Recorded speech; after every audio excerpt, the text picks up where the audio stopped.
네, 여러분 반갑습니다. 안녕하세요. 네, 안녕하세요. 반갑습니다. 네. 많은 분들이 함께하고 계십니다. 오늘 프리토킹에 앞서서 잠시 안내 말씀을 드리도록 하겠습니다. 오늘 진행 순서에 대해서 먼저 안내 말씀을 드릴게요. 참석자 소개가 있겠고요. 인사 말씀, 청년 대표 발제, 자유 토론 순으로 약 1시간 반 정도 진행될 예정입니다. 휴대전화 갖고 계시죠?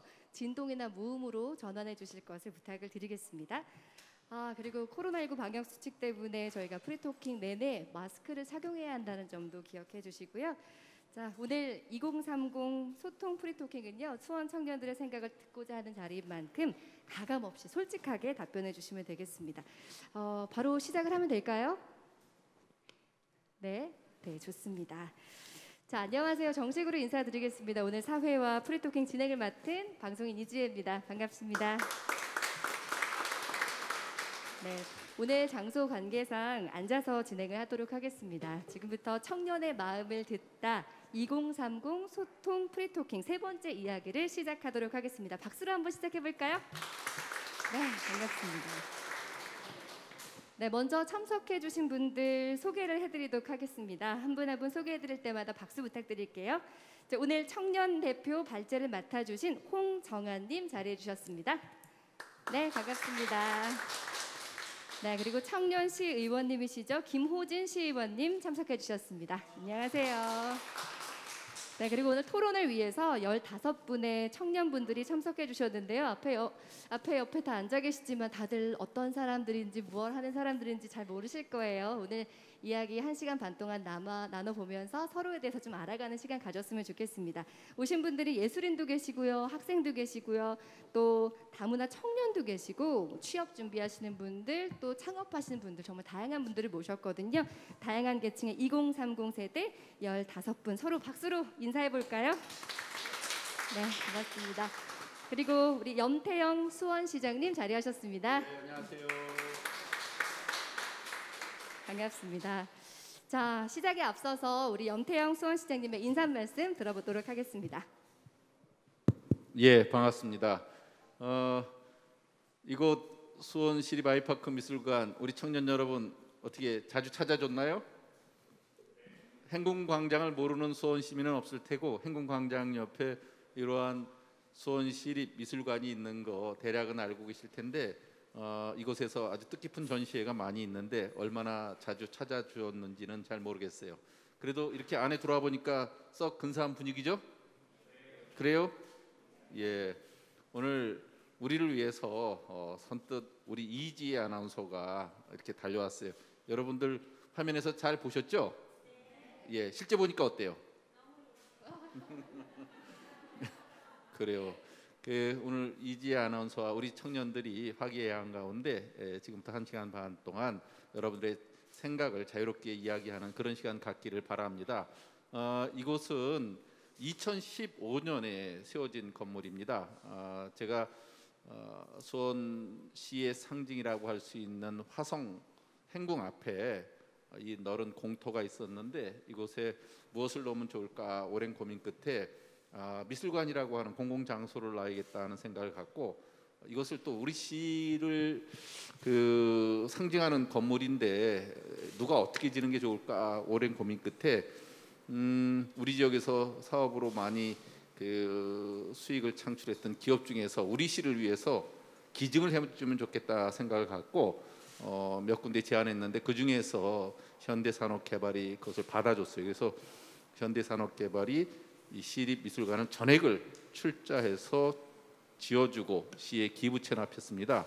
그래서 그 뜻을 살리기 위해서 이곳은 화성을 만드신 실학과 또 애민군주이신 정조대왕, 그리고 현대산업개발의 창업주인 포니정이라고 자동차를 우리나라 최초로 만들고 산업화시킨 그분들의 이야기들을 이 부조로 이렇게 상징적으로 만든 로비 공간인데, 이런 공간에서 여러분과 함께 됐어요. 보시면 벽면을 보시면 송판 무늬의 노출 콘크리트가 보일 겁니다. 전체 전면 밖으로 보면 이렇게 그 벽면이 노출 콘크리트인데, 그때 당시에 이런 송판 무늬를 고르고 또 여러 가지 모양으로 만든 시제품 중에서 이걸 결정을 해서 시공을 했는데, 시민들이 그래도 많이 좋아하는 것 같아요. 왜냐하면 행궁과 어울리는 그런 건축물을 갖게 됐고 또 이곳에 시민들이 문화 향유를 할 수 있는 대표적인 기관이 들어온 곳이라 그렇게 생각을 합니다.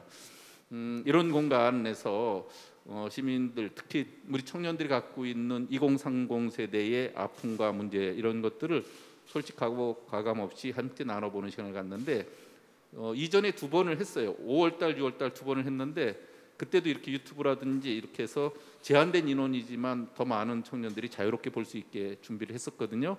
그런데 그 이후에 더 코로나가 심각해져서 제대로 진행 못하다가 오늘 이렇게 같이 또 하게 됐습니다. 3번째 기회인 만큼 또 여러분들 그동안 평소에 가졌던 여러분들의 아픔과 애환 같은 것들을 솔직히 이야기 나누는 그런 시간이 되길 바라겠습니다. 여러분, 저는 경청자 입장에서 여러분들의 토론을 끝까지 지켜보도록 하겠습니다. 고맙습니다. 네, 우리 염태영 수원시장님의 말씀 함께 들었습니다. 자, 오늘 프리토킹이라는 이름을 가지고 있는데요. 사실 저는 조금 많이 아쉽습니다. 굉장히 이런 장소에서 이렇게 아름다운 행궁이 보이고 편안하고 좋은 멋진 장소인데 저희가 코로나19 때문에 어쩔 수 없이 다 이렇게 거리를 두고 앉을 수밖에 없었고요. 그리고 예쁜 얼굴 다 가리고 마스크를 쓰고 조금 불편한 상태에서 이렇게 소통하기에는 뭔가 조금 언프리한 상황이 되어서 아쉽긴 한데요. 이 시간 그래도 함께 이렇게 마련해서 소통하는 시간이 많지가 않으니까요. 충분히 활용해서 이야기 나누셨으면 좋겠어요. 오늘이 3번째 시간인데 제가 오다가 시장님 말씀 들었더니요. 앞에 2번째 분위기가 어땠나요? 여쭤봤거든요. 청년들이 처음에 너무 어색했대요. 그래서 말해도 될까? 약간 어색해하면서 주저하다가 거의 마지막 분이 돼서야 이제 뭔가 마음이 놓이고 풀리니까 그때 본물 터지듯 의견을 말해서 조금 시간상 아쉬운 점이 있었다는 얘기를 하시더라고요. 그래서 오늘은 우리가 조금 마음을 지금부터 좀 놓고 서로 얼굴을 바라보면서 친해지는 시간을 가졌으면 좋겠습니다. 좀 언프리한 상황이지만 마음만은 프리하게 했으면 좋겠습니다. 자, 처음 시간은요. 우리 홍정환님께서 2030 꿈과 희망의 좌절이라는 주제로 발제를 해주실 텐데요. 제가 옆에서 계속 지켜봤더니 오늘 옷 멋지게 빼입고 와서 더워가지고 계속 이렇게 부채질하고 계시더라고요. 많이 긴장하셨을 텐데 박수로 한번 발제 청해드릴까요?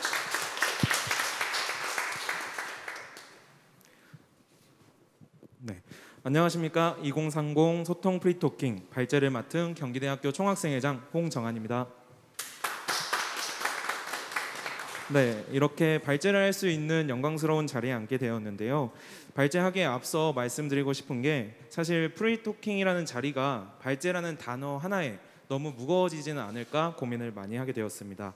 그래서 이번 발제는 심오한 문제나 정책 등 너무 무거운 주제가 아닌 우리 청년들이 공감할 수 있고 청년들이 나아갔으면 하는 방향에 대해 담아보았습니다. 발제 시작하겠습니다. 2030 꿈과 희망의 좌절. 한국에 한 사람이 있습니다. 이 사람은 29살 청년으로 현재 3년 된 여자친구가 있습니다. 그는 결혼을 생각하고 있지만 엄두도 못 내고 준비조차 못하고 있답니다. 그의 이야기를 들어보니 현재 계약직으로서 정규직 전환을 기다리고 있지만 이 또한 기약이 없는 약속이랍니다. 그래서 다른 직장을 찾아도 보았지만 스펙이 넘쳐도 취업이 어려운 취업시장에서는 20살부터 당장 생계가 중요해 스펙조차 없던 그는 안정적인 취업은 꿈도 못 꾼다고 합니다. 이렇듯 안정적이지 않은 직장과 스펙조차 없는 그는 이 사회에서 살기를 정말 어려워하고 있습니다. 여러분, 혹시 이러한 사람의 이야기가 생소하신가요? 아마 이 이야기는 여기 계시는 모든 분들께서 한 번쯤 들어보셨거나 옆에 사람이 그러거나 그럴 겁니다. 사실 이 사람은 우리 친형의 이야기였습니다. 이는 곧 우리의 이야기이기도 합니다. 참석하신 분들 중에 M4세대라는 말을 들어보신 적 있으신가요? M4세대는 2015년 취업시장의 신조어로 어려운 사회적 상황으로 인해 취업이나 결혼 등 여러 가지를 포기해야 하는 세대를 일컫습니다. 우리는 M4세대가 나온 2015년부터 무엇인가를 하나씩 포기하고 있습니다. 처음에는 연애와 결혼, 그리고 출산을 포기했습니다.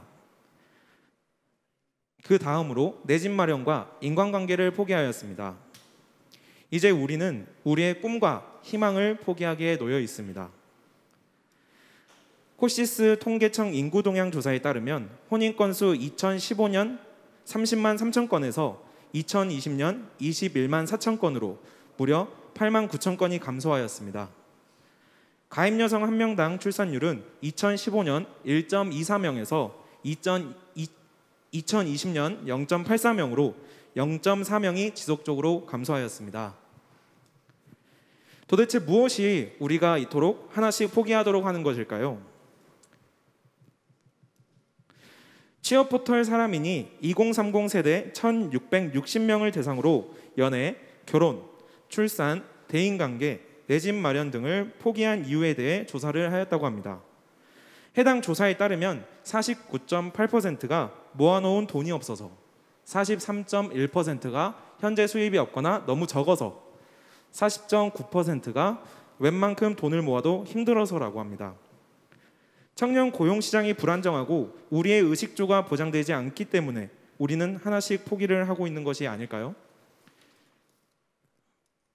19일 통계청 고용 동향에 따르면 6월 구직 단념자는 58만 3천 명으로 전년 대비 4만 6천 명이 증가했다고 합니다.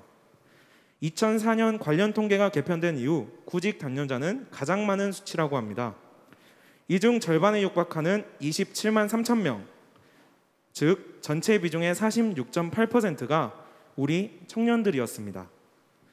더불어 아시아경제가 통계청 마이크로 데이터와 고용 동향 등을 분석한 자료에 따르면 올해 상반기 우리 청년의 전체 취업자는 전년 902만 8천 명에서 올해 890만 명으로 12만 8천 명이 감소하였다고 합니다. 하지만 계약직으로 채용된 청년들은 월 평균 105만 2천 명으로 지난해 같은 기간보다 무려 9만 8천 명이 늘었다고 합니다. 포기하지 않기 위해 발버둥 치지만 점점 더 늪으로 빠져들고 있는 것 같습니다. 이런 사회를 바꾸어 보려고 정치, 사회 참여를 하지만 사회는 바뀌지 않는다는 무기력을 심어주고 있지 않은가 싶습니다. 2015년 3포로 시작하여 지금은 7포, 9포까지 이르게 되었습니다. 여기서 중요한 점은 7포에 청년들에게 정말 치명적이고 안타깝게도 꿈과 희망이 포함되어 있다는 것입니다. 현재 우리나라에서는 청년들의 포기가 많아지고 있는데 이는 청년들은 의지를 잃어버렸다 해도 과언이 아닐 겁니다. 하지만 청년들의 기본적인 것들에 대한 의지가 희미해지고 있는 반면 중앙선거관리위원회의 2030 투표율에 따르면 17대 대선 50%, 18대 대선 69%, 19대 대선 75%로 지속적으로 청년들의 정치, 사회 참여도는 높아지고 있습니다. 물론 여러 사회적 배경과 SNS의 발달에 따른 결과일 수도 있습니다. 하지만 다시 생각해보면 청년들의 현실에 대한 의지는 약해지지만 정치, 사회 참여도가 높아지는 것은 청년들의 기본적인 것들이 보장되지 않고 현실의 벽과 부딪혔을 때 발생하는 현상으로 보여집니다. 이러한 현상은 오히려 청년들에게 기회가 되어 사회를 직접 변화시키고 진정으로 청년들이 원하는 사회를 만들어갈 수 있다고 생각합니다. 청년들이 직접 참여하고 함께 나아가는 사회가 오길 바랍니다. 꿈과 희망까지 희미해지는 지금, 앞으로는 M4세대가 무한 M4세대가 되지 않길 간곡히 바라며 포기 항목에 정치, 사회 참여 포기는 결코 없어야 합니다. 청년들은 정치, 사회 참여만큼은 절대 포기하지 않고 7포가 다시 5포가 되고 5포가 다시 3포, 0포가 되는 활력 있는 청년들이 되어야 합니다. 시장님을 비롯한 어른들께서는 청년들의 목소리에 경청해 주시고 이제는 목적을 위한 수단이 아닌 이 사회를 함께 만들어가는 구성원으로서 함께해 주십시오. 한겨레 경제연구소의 통계 자료를 해석했을 때 청년들의 투표 참여와 같은 정치 참여에 관심을 갖는 주 요인으로 정치적 효능감을 뽑았다고 합니다. 여기서 말하는 정치적 효능감이란 대한민국의 미래에 대한 낙관이라고 합니다. 이는 곧 나의 정치 참여가 이 사회를 변화시킬 수 있다는 믿음입니다. 이 믿음이 불신이 되는 사회가 오질 않기를 간절히 바라고 있습니다. 끝으로 여러분들께 질문을 드리겠습니다. 우리들이 원하는 세상, 사회, 그리고 수원은 어떤 모습일까요? 모든 시민이 화합하고 웃으며 잘 살 수 있는 더 나은 수원이 되길 바라며 이상 발제를 마치겠습니다. 감사합니다. 네, 2030 꿈과 희망의 좌절이라는 주제로 발제를 해주셨습니다. 우리 경기대학교 총학생회장이신 홍정한님의 발표였는데요. 예, 청년의 눈빛이 아름다운 이유는 이 꿈과 희망 덕이라고 저는 늘 생각을 하는데 이렇게 될 수밖에 없는 사회가 조금 안타까운 마음이 많이 듭니다. 그렇기 때문에 오늘 이 자리가 굉장히 중요한 거겠죠. 지금부터는 프리토킹을 이어가도록 할 텐데요. 자, 첫 번째 순서로는 코로나19 2021년 사라진 것들 혹은 달라진 것들에 대한 주제로 대화를 나눠보도록 하겠습니다. 어느 순간 사람들이 그런 얘기를 하더라고요. 앞으로의 역사는 코로나 이전과 이후로 나눌 것이다. 그만큼 우리 사회, 우리 삶이 굉장히 많이 코로나로 인해 바뀌고 있는데요. 이제 청년의 입장에서 어떤 점이 달라졌다고 느끼는지 이야기를 한번 나눠볼까요? 자, 어떤 분이 이야기를 한번 시작해 주실까요? 네, 편안하게 그런 주제와 상관없더라도 이 요즘 느끼고 있는 불안이라던가 불편함에 대한 이야기도 좋을 것 같습니다. 네, 우리 송정한님께서 말씀해 주실까요? 학생이시죠? 자기소개 간단하게 부탁드릴게요. 네, 오늘 발제를 맡아주신 홍정한님과 함께 경기대학교를 다니고 있는 송정한이라고 합니다. 저도 경기대학교에서 사회과학대학 단과대학 학생회장을 맡고 있는데요. 이 학생회장을 하면서 느꼈던 점을 간단하게 말씀드리고자 합니다. 일단 학기가 시작되면 신입생들 그리고 학생들로 북적북적 거려야 되는 캠퍼스가 텅텅 비어있는 상태가 되었습니다. 그래서 20학번, 21학번 친구들은 캠퍼스의 문턱조차 밟아보지 못하고 학년이 이렇게 올라가고 있는데 그로 인해서 캠퍼스는 너무 조용하고 그 소통하면서 배워가야 될 것들을 못 배우고 있지 않나 그런 생각이 듭니다. 그런 학생들끼리 교류를 하면서 서로 배우는 것도 있고 얻어가는 것도 있어야 되는데 그런 점이 좀 굉장히 아쉽다, 많이 바뀌었다라고 생각을 하고 있습니다. 네, 캠퍼스의 낭만이 사라졌다. 오늘 기사로도 제가 접했는데 축제가 너무나 그립다. 특히나 지금 1학년 학생들, 2학년 학생들 같은 경우 축제 자체를 경험해 본 적이 없기 때문에 대학생의 로망이 사라졌다. 이런 얘기 많이 하더라고요. 그것 때문에 불편함을 느끼는 조금 아쉬운 마음을 전해주셨습니다. 이 수원 휴먼시티 수원에서 모토를 갖고 있는 게 사람이 반갑습니다던데 정말 요즘 대학가야말로 사람이 반가운 정말 너무나 사람을 보지 못했기 때문에 겪는 그런 것들이 아닐까 싶은데요. 비슷한 불편이나 아쉬움 갖고 계신 분 계신가요? 우리 시장님께서 열심히 이렇게 필기에 가시며 어떻게 도움을 줄 수 있을까 고민하고 계신 것 같아요. 네, 학생분도 좋고요. 네, 우리 홍미영님.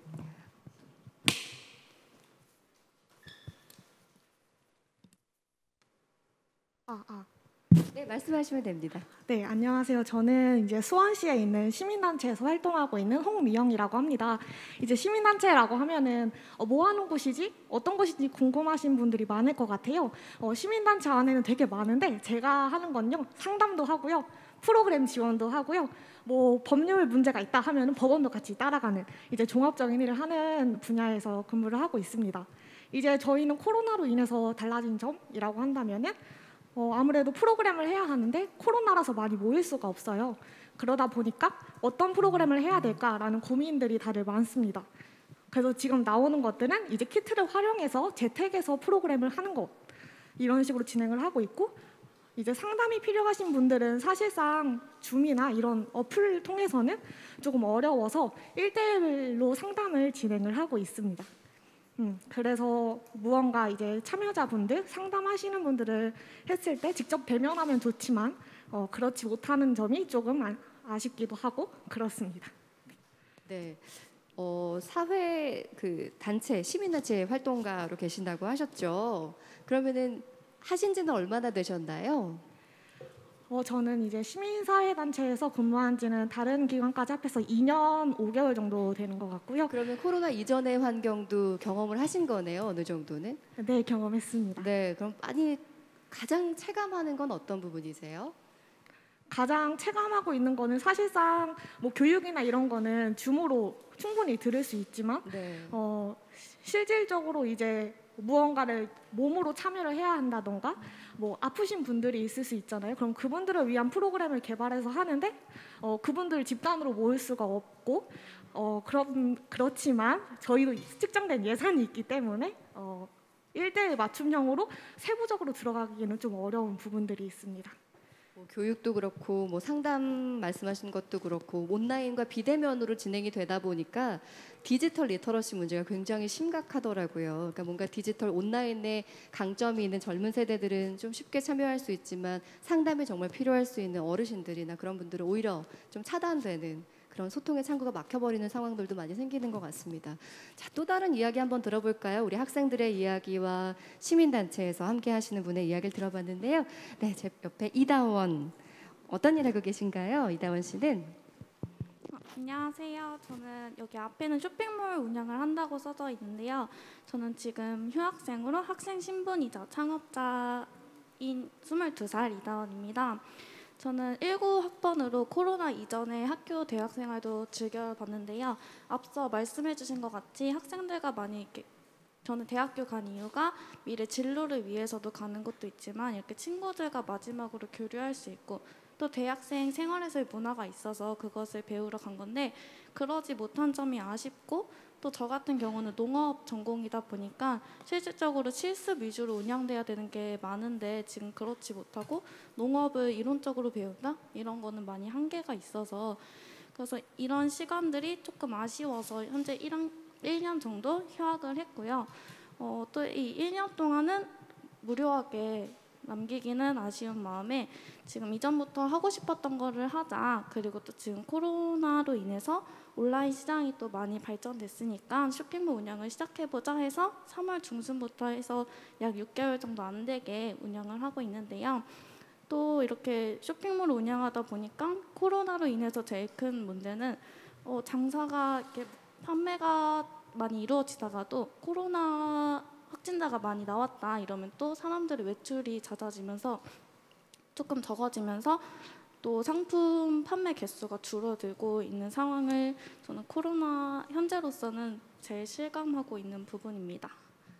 네, 우리 이다원 학생, 휴학생의 이야기 들어봤는데 말씀 들으면서 굉장히 똑부러진 분이구나라는 생각을 하게 됐어요. 사실 이런 상황이니까 휴학할 수밖에 없는 상황. 그래, 그럼 잠깐 쉬자. 그럼 그동안에 무료하게 보낼 수는 없으니까 온라인이 대세구나 하고 온라인 쇼핑몰을 창업했다는 이야기인데요. 느끼는 게 아무래도 학생이면서 청년 창업자로서도 굉장히 많이 다른 걸 느낄 것 같은데 어떻게 장사는 잘 되고 있어요? 이게 신기한 게 정말 무난하고 많은 소비자들이 즐겨 입을 수 있는 옷들. 옷들을 파시는 거예요? 네네, 의류 쪽 하고 있는데 이게 여러 가지 뭐 30개, 20개가 있어도 판매되는 거는 실질적으로 많이 판매되는 거는 딱 한두 개 정도가 대박이 나면 잘 된다라고 이렇게 할 수 있고요. 근데 이것조차도 코로나가 또 시작이 되면은 다시 주춤했다가 그러면서 계절 저는 열심히 준비를 하는데 이렇게 계절 지날수록 예쁜 옷들을 판매하지 못할 때가 제일 아쉬움이 큽니다. 네, 농업 전공이라고 하셨어요. 그러면 같은 분야에서 창업할 수 있었을 텐데 쇼핑몰을 열었던 이유는 뭘까요? 이제 농업과 쇼핑몰 전혀 다른 거라고 또 생각할 수도 있는데요. 저는 1차적인 생산이 아니라 이제 3차 가공이나 요즘 이제 6차 산업으로 전개되면서 저는 농산물도 온라인 쪽으로 판매를 하고 싶기도 하여가지고 마케팅이라는 범위 내에서는 어느 정도 일관성이 있다고 하여서 하고 싶은 것도 하면서 마케팅 쪽으로 좀 더 실질적으로 배워보자 하여가지고 하게 되었습니다. 네, 우리 시장님이 아빠 미소를 보내주고 계신데요. 우리 요즘 청년들이 어려우니까 N4 세대다 많은 걸 포기한다라고 하지만 이렇게 미래를 체계적으로 계획하고 또 준비하고 있다는 게 참 멋지네요. 박수 한번 보내주실까요? 네. 하지만 역시나 어려움에 직면하고 있다는 얘기도 함께 전해주셨습니다. 자, 또 다른 이야기 들어보고 싶은데요. 온라인 창업 얘기도 하셨는데 여기 참석하신 분들 중에서 청년 창업 또 준비하고 계신 분이 계시죠? 어떤 얘기 나눌 수 있을까요? 우리 도경 씨? 네, 김도경 씨. 네, 안녕하세요. 저는 창업 준비는 창업이 이미 한 상태로 네. 수원에서 작은 카페를 운영하고 있는 김도경이라고 합니다. 네, 그 비대면 이제 코로나 이전과 이제 달라진 점은 아무래도 이런 비대면 같은 모임이라든가 사업 관련 말씀하신 것처럼 온라인 쇼핑몰이 많이 증가하고 있다고 생각을 해요. 근데 역설적이게도 이제 오프라인에 대한 게 얼굴 보면서 마주하는 그런 오프라인 모임에 대한 것도 중요성이 굉장히 이제 대두되었다고 생각을 하거든요. 코로나 이전에는 뭐 2030 세대들은 SNS를 통한 연락이라던가 아니면 그런 커뮤니티도 이제 인터넷 커뮤니티가 많았던 반면에 이제 코로나를 겪고 나서는 오히려 더 전 오프라인에 대한 그런 활발한 모임이나 이런 소규모 공동체 활동들이 더 강화되지 않을까 하는 그런 긍정적으로 바뀌지 않을까 하는 그런 생각도 갖고 있습니다. 그래서 코로나가 이제 생김으로써 이제 비대면 사업도 많이 확장됐지만 역설적으로도 이제 오프라인 그런 모임도 강화될 것 같다는 그런 생각을 해봤습니다. 네. 네. 카페 창업하신 지는 얼마나 되셨어요? 저 올해 3년 정도 된 것 같아요. 그러면 네. 코로나 전후가 아무래도 매출이나 이런 차이들이 좀 느껴지시나요? 솔직히 말씀드리면은 코로나 이전보다 이제 더 달라졌다 이런 거는 많이 저는 못 느끼고 있는데 다른 말씀들 사장님들 아니면 하시는 분들 말씀 들어보면 오히려 더 매출이 증가한 데도 있다라고도 하시긴 하더라고요. 물론 많은 소상공인들이 많이 힘든 건 사실이지만 또 그런 부분에서는 네, 좀 차이가 있지 않나라고 생각이 들고 있습니다. 열심히 하고 있습니다. 네. 크게 막 손해 보고 있지 않은 상황이어서 너무 다행이라는 생각이 들면서 또 그게 궁금합니다. 일단은 코로나라는 비대면이 뭔가 중시되고 사람들이 모일 수 없는 환경에서 카페를 운영한다는 거는 굉장히 어떻게 보면 굉장히 어려운 상황일 수 있잖아요. 그렇기 네. 때문에 좀 더 신경 쓰는 부분이 있을까요? 내가 이걸 운영하면서 코로나 상황이기 때문에 좀 더 신경 쓰고 있는 부분들? 네, 뭐 아무래도 기본적으로 방역 수칙은 당연히 신경을 철저히 쓰고 있고요. 이에 이제 이후에 코로나 이게 포스트 코로나 이제 이후에 이제 있을 상황 뭐 그걸 대비해 가지고 조금 더 이제 사람들이 만나고 싶어하는 그런 성향들이 더 커졌다고 생각을 해서 그런 소규모 중심의 뭐 모임이라든가 이런 것도 생각을 하고 있습니다. 네. 살짝 아이디어를 주신다면 어떤 부분일까요? 다시 한번 말씀. 네, 살짝 그냥 뭐 코로나 이후에 뭐 소규모 모임 같은 게 많아질 거다라는 생각을 하게 돼서 하게 되는 그런 뭐 비즈니스 구상이랄까 너무 영업 비밀인가요? 아니, 비즈니스라기보다는 요새 많은 카페들이 하고 있는 뭐 독서 모임이라든가 아니면 문화 관련 활동들을 많이들 니즈가 있는 것 같아요. 특히나 이제 MZ 세대 같은 경우에는 이제 찾아가서 이제 모임을 하고 이런 것들에 대한 욕구가 크다고 생각하기 때문에 그런 것들 생각하고 뭐 사업적으로는 네, 뭐 열심히 하겠습니다. 네, 말씀 잘 들었습니다. 우리 청년 창업 카페를 운영하고 계신 김도경님의 이야기도 함께 들어봤습니다. 문화적인 니즈를 말씀하셨지만 사실 청년들이 굉장히 또 삶에서 중요하게 예술적인 니즈가 아닐까라는 생각을 하게 되거든요. 그런데 코로나 상황에서 뭐 공연이라던가 이런 것들이 사실 가기가 또 공연을 진행하기가 쉽지가 않은 상황들이 많이 생깁니다. 근데 오늘 참석하신 분들 중에서 예술 분야에 계신 분들이 꽤 계세요. 뭐 음악이나 또 미술 분야도 있고요. 이분들 얘기를 한번 들어보고 싶은데요. 자, 어떤 분 얘기해 주실까요? 피아니스트가 계시네요. 네. 네, 제 뒤에 안소희님. 네. 네, 안녕하세요. 저는 피아니스트 안소희라고 하고요. 지금 수원대학교에서도 이제 아이들을 가르치고 있는 강사입니다.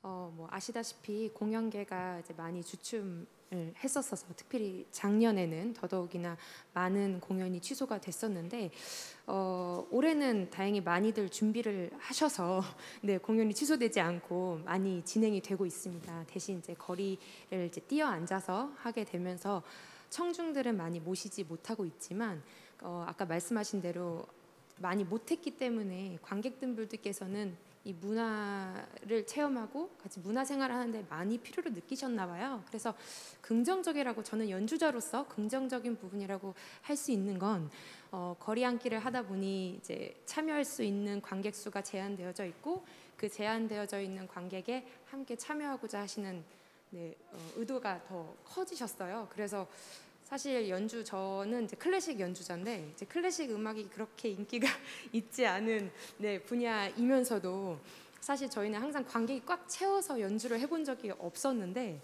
올해 들어서 저는 관객을 항상 꽉꽉 채워서 연주하게 네, 되더라고요. 그래서 연주자로서는 오히려 더 소규모의 관객분들과 더 깊이 소통할 수 있어서 너무나도 좋고요.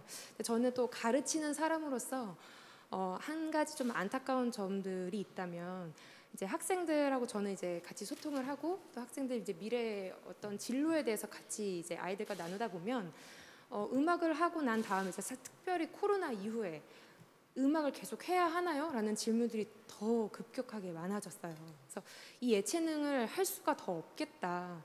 그러니까 무대를 설 수가 없고 이 공연, 문화 쪽에서 내가 할 수 있는 일자리가 더 없구나라는 아이들의 리액션이 정말 많았거든요.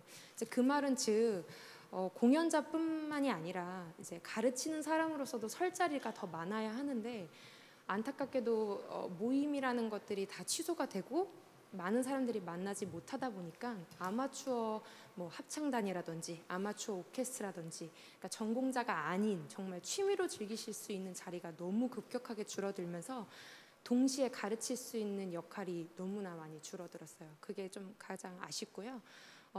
그래서 음악을 하고 있는 특히 음악뿐만이 아니라 모든 예체능을 하고 있는 친구들이 내가 이 음악을 하고 있는 거에 있어서 좀 보람을 느끼고 또 이 영향력을 전달해 줄 수 있는 것에서 영향력을 좀 느낄 수 있는 그런 좀 사회가 좀 구축이 됐으면 좋겠습니다.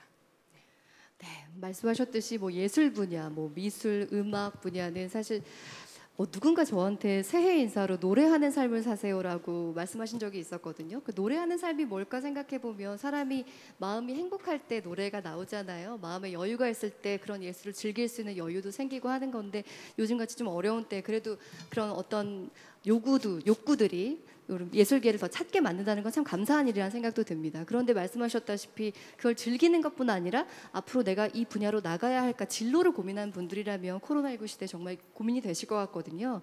다행스레 공연계는 많이 찾고 있다고 말씀하신 다른 분야도 궁금합니다. 미술 작가님도 계시고요. 보니까 무용협회 대표님도 계세요. 오민경님, 네, 무용계는 요즘 어떤가요? 네, 그냥 편하게 말씀하시면 됩니다. 네, 마이크가 네. 일단 저는 한국무용협회 부지부장, 수원지부 부지부장 오민경입니다. 지금 저는 작은 무용 단체도 같이 운영을 하고 있는데요. 일단 예술 이제 공연 전시 분야에서는 이제 비접촉 언택트 공연 바람이 불었는데요.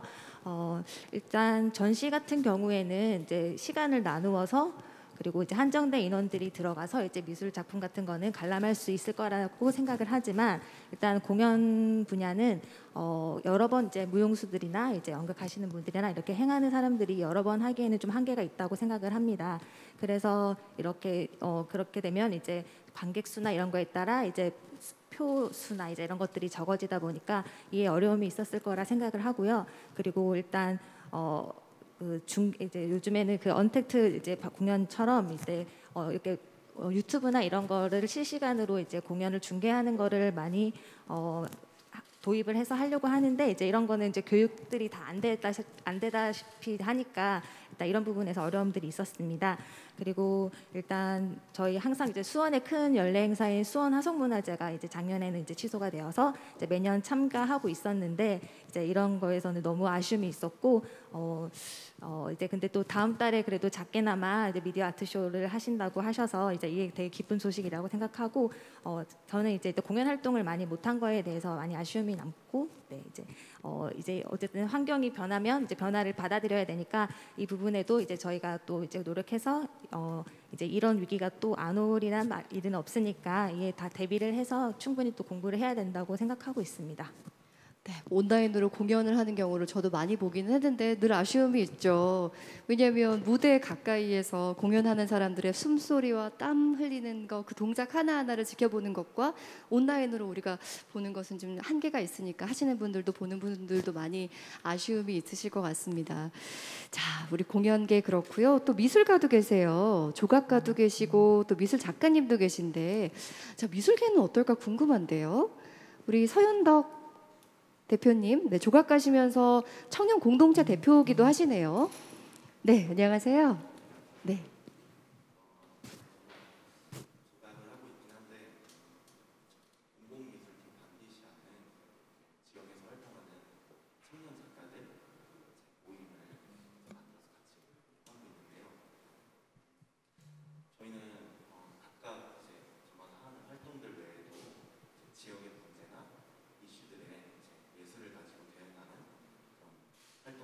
공공미술 활동들을 꾸준히 이어오고 있었어요. 지난 2019년부터. 네. 근데 이제 코로나가 터지면서 저희가 같이 이렇게 공공미술 활동을 했던 그 지역아동센터 아이들이랑 이렇게 그 전투기 소음을 가지고 공연을 만들기도 하고, 지역에 이제 철조망지대에 이렇게 축강 조형물을 설치하기도 하고 이런 활동들을 했었는데, 이제 그런 활동들을 이제 함께 하지 못한다는 거, 그게 가장 아쉬운 것 같습니다. 그러면 반딧 구성원들은 자주 이렇게 만날 수 있는 시간이 요즘은 거의 없으시겠네요. 네, 아무래도 이제 그런 활동들을 꾸준히 하면서 이제 자주 보고 더 이제 다음 작업들이나 다음 활동들을 기획하고 이런 시간들이 있었는데 그런 기회들이 많이 없어진 것 같아요. 네, 이게 예술의 특성 중에 이렇게 가까이 이렇게 대면을 해야 가능한 부분들이 있다 보니 쉽지 않은 환경인 것 같습니다. 우리 김민지 작가님은 어떠세요? 미술 작가신데요. 안녕하세요. 저는 네, 나오고 있습니다. 네네. 마이크. 네. 저는 입체물을 만드는 작업을 하고 있는 작가 김민지이고요. 저는 다른 나라에서 이제 긴 시간을 보내고 다시 이제 수원으로 와서 미술 활동을 시작하게 됐는데, 저는 이제 저희 집 근처 주민 커뮤니티 센터에 그 창작 스튜디오가 있어서 거기를 지원을 하게 되었는데요. 저는 이제 한국에 아는 사람이 많이 없다 보니까 그 창작 공간에서 이제 만난 분들과 교류를 하는 게 저한테 큰 힘이 되었어요. 근데 이제 코로나 상황이 이제 시작이 되면서 이제 새로 오신 작가분들과는 전처럼 이런 교류를 하는 게 되게 이제 힘들어져서 그게 많이 아쉽습니다. 네. 네, 교류를 통해서 크게 작게 인간적인 소통을 하고 또 정보를 공유하는 게 큰 힘이 될 때가 있는데 그런 장이 자체가 마련이 되지 않기 때문에 아쉬움이 있으신 것이죠. 맞아요. 맞습니다. 해외에서 지내다 오셨나 봐요. 네네. 맞아요. 어디서 계셨나요? 저는 호주에서 오래 있었어요. 언제 돌아오셨죠? 저 한 4년 정도 됐어요. 그러면 돌아오셔서 코로나 직전까지는 조금 그런 상황들이 네. 예. 그래도 좀 이렇게 교류를 하다가 네. 이제 한 2년 전부터는 좀 많이 힘들더라고요. 네. 여기저기서 어려운 말씀을 해주고 계신데요. 뭐 외국에서 오셨다는 말씀을 하셨지만 여기 외국인도 두 분이 와 계십니다. 베트남과 필리핀에서 오신 분들 같은데 얘기를 좀 들어보고 싶어요. 외국인들이 느끼는 불편함이나 좀 아쉬운 점들 있을까요? 일단은 우리 필리핀에서 오신 간 유니스님, 네, 글로벌 청소년 드림 센터의 운영위원이시기도 하시네요. 네. 언제 한국에 오셨나요? 저 3년 전에 왔어요. 네. 가족이랑 다 같이 왔습니다. 가족들 다 같이요? 말씀을 한국말 굉장히 잘하시는 것 같아요. 발음에 많이 집중해서 연습했습니다. 네, 어떤 일을 하고 계신지가 궁금해요. 전 아직 대학을 다니고 있고요. 네. 서강대학교 컴퓨터공학과를 컴퓨터공학 전공을 배우고 있습니다. 네, 가족끼리 다 같이 오신 거는 어떻게 오시게 되신 거예요? 저희 아버지는 원래 한국에서 일하셔가지고 그래서 그냥 어느 날에는 다 같이 와서 한국에서 살고 싶다 그런 생각이 나서 다 같이 왔습니다. 네, 3년 전에 오신 네, 거예요. 그렇다면 코로나 이전이네요. 네, 맞아요. 네, 그러면 코로나 이전에 오신 이후에 그 이후와 달라진 점이 느껴지시나요? 네, 전에는 제가 처음 한국에 왔을 때 한국어를 잘 몰라서 한국어 교육을 시작했는데요. 그래서 센터에서 직접 수업을 듣고 친구들을 많이 사귀었고 그 친구들이랑 많이 뭐 밖에서 놀았고 그런 활동들을 많이 했었는데 요즘 코로나 때문에 그 친구들을 직접 보지도 못하고 요즘 수업도 온라인으로 해서 그게 좀 아쉬운 것 같아요. 친구들을 직접 보지 못하니까 선생님들도 많이 보고 싶고 네, 그게 많이 달라진 것 같아요. 네, 한국에 처음 올 때 어떤 걸 하고 싶다라는 뭐 꿈을 가지고 오셨나요? 네, 한국에 와서는 뭐 다른 나라니까 한국어 또한 한국 문화에 대해서 많이 배우고 싶었고 네. 그걸 센터에서 다양한 프로그램을 신청하고 그것을 뭐 적극적으로 배웠고 전에는 뭐 대면으로 할 수 있었으니까 그게 좋았고 근데 이제는 코로나 때문에 네, 많이 못하게 되었어요. 대면으로 못하니까. 네. 외국인으로서 느끼는 불편함은 가장 큰 게 뭘까요? 외국인으로서요? 코로나 이후에 뭐 다행히는 그런 걸 많이 느끼지. 요즘은 저희 가족은 원래 뭐 1년에 한 번 필리핀으로 돌아가서 여행을 하는데 요즘은 우리 모국 나라로 돌아가지 못해서 그게 안 좋은 것 같습니다. 거기서 뭐 다른 가족들도 많이 보고 싶고 그 다른 친구들도 많이 보고 싶어서 네. 네, 맞아요. 여행 자체가 조금 어려운 상황이니까 집에 가고 싶어도 갈 수가 없는 네, 그런 상황. 그런데 여기서도 사람들과 교류하기가 쉽지가 않으니 좀 더 뭐랄까 향수나 외로움이 좀 느껴지시겠어요. 네, 우리 간유니스님의 이야기였고요. 다문화 가족이신가요? 우리 베트남에서 오신 건지? 아니면 다문화세요? 이수연님, 안녕하세요.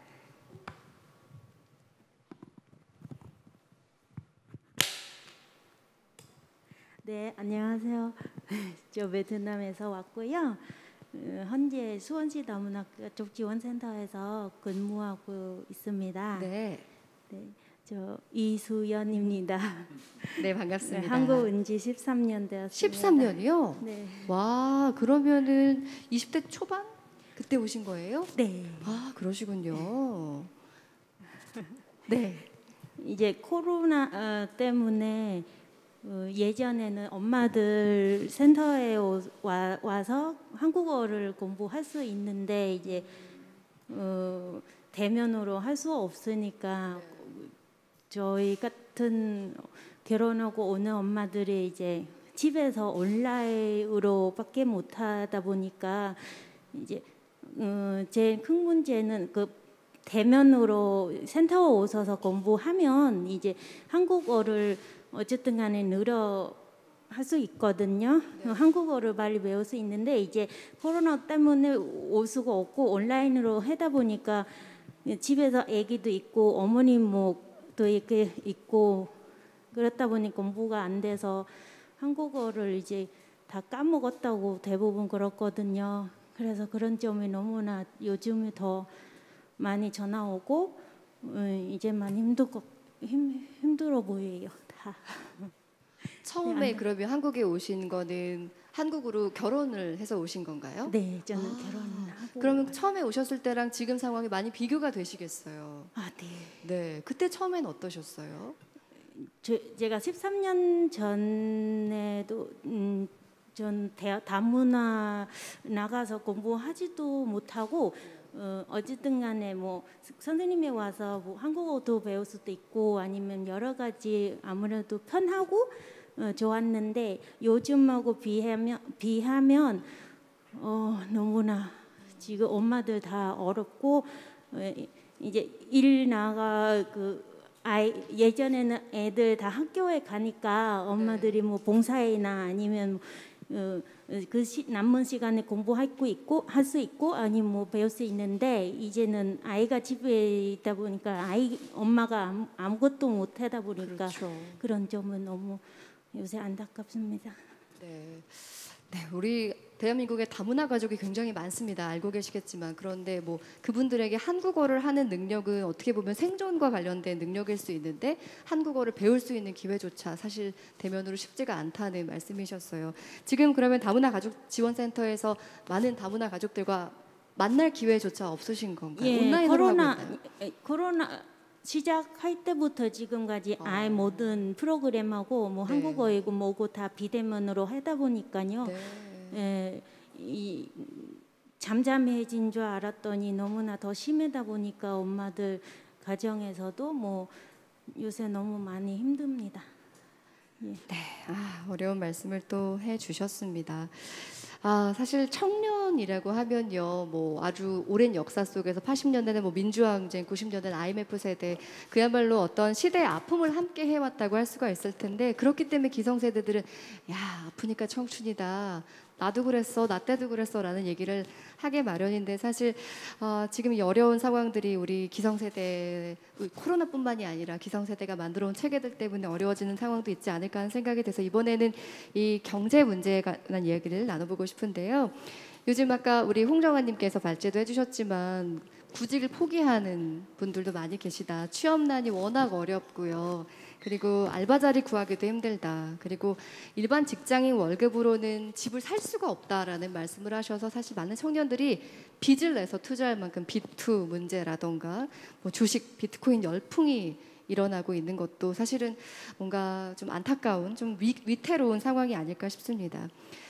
제가 들었던 너무 슬픈 얘기 중에 하나가, 시장님 알고 계시나요? 그 이생망이라는 이야기가 있습니다. 어떤 뜻인지 혹시? 네, 이번 생은 망했어라는, 네, 청년들이 하는 이야기라고 하던데요. 몇 년 전에 금수저 흑수저 얘기부터 시작된 내가 어떻게 노력해도 변하지 않는 세상에 대한 자조 섞인 이야기라고 할 수 있어요. 그래서 이런 부분에 대한 이야기도 나눠보고 싶은데요. 우리 청년들 중에서 취업 준비를 하고 계신 분도 계신 것 같아요. 자격증 준비 중이라고 하시는 강재훈님의 이야기를 들어보고 싶습니다. 어떤 자격증을 준비하고 계신가요?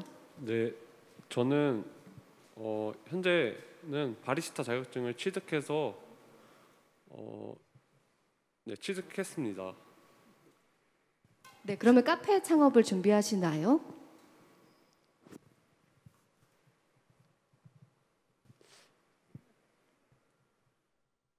네, 지금 현재 수원 경기 이동자 노동 수원 쉼터 내 반가운 카페에서 1시간씩 일을 하고 있습니다.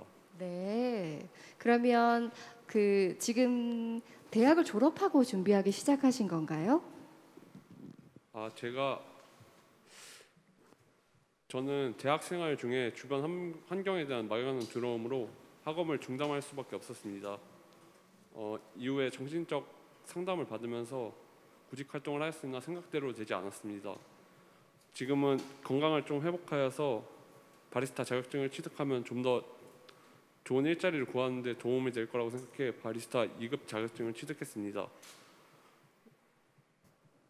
네, 구직 활동 중에 어떤 점이 가장 어렵다라고 느끼셨어요? 구직 활동 중에 저 같은 정신적 어려움을 겪고 있는 청년들은 부정적인 사회인식 속에서 좋은 직장이나 일을 찾을 수 있을지 그 부분이 좀 걱정이 되었습니다. 네, 그래서 지금 일하고 계신 것에서는 어느 정도 만족을 하고 계신가요? 지금 일하고 있는 곳에서는 1시간씩 일을 하고 있는데, 그것은 바리스타로서 배운 기능이 약해지지 않게 연습할 수 있게 하는 목적으로 근무를 하고 있습니다. 네, 앞으로 뭔가 하고 싶다라는 계획을 갖고 계신지, 일단 1시간씩 연습하면서 뭔가 일이 익숙해지고 뭔가 상황이 좀 더 나아지고 건강도 회복이 되면 앞으로 뭘 하고 싶다라는 계획도 갖고 계신가요?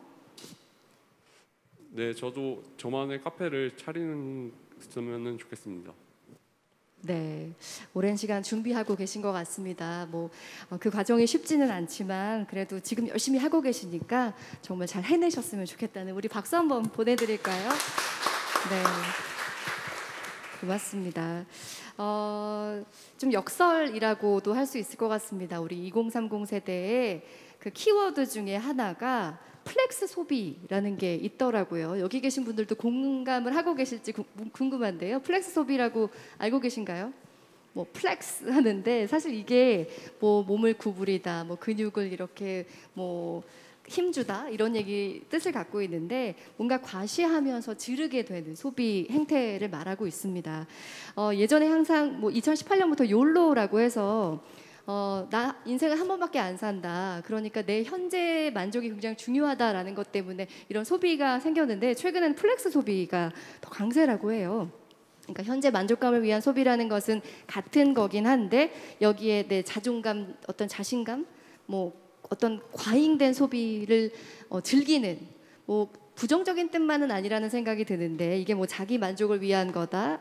그리고 또 하나 이유 중에 하나가 어차피 돈을 많이 못 벌 것 같다. 그러니까 지금 현재 만족을 위해서 한다. 그렇게 되면 명품이나 어떤 가전제품 같은 거에는 플렉스를 하면서 생필품은 오히려 좀 더 뭐 검소하게 하기도 하는 플렉스 자린고비라는 말도 유행을 하고 있다고 하던데요.